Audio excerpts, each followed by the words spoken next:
Hello everybody, welcome back to SkillWeb. In this video, I will show you how to convert Excel file to Google Sheet. So let's get started the video.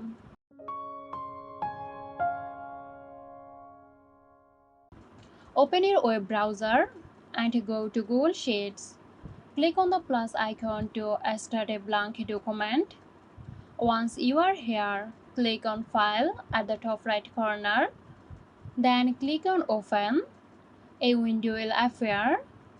Now click on Upload. Tap on Browse to upload your Excel file, or you can drag and drop it here. Locate and click Open your file. Now it's converting to Google Sheets.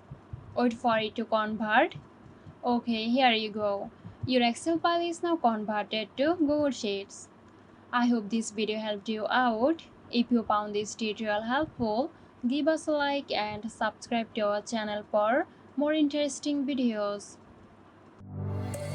This video is sponsored by Girosoft. Girosoft offers graphic design, UI UX design, digital marketing and web development.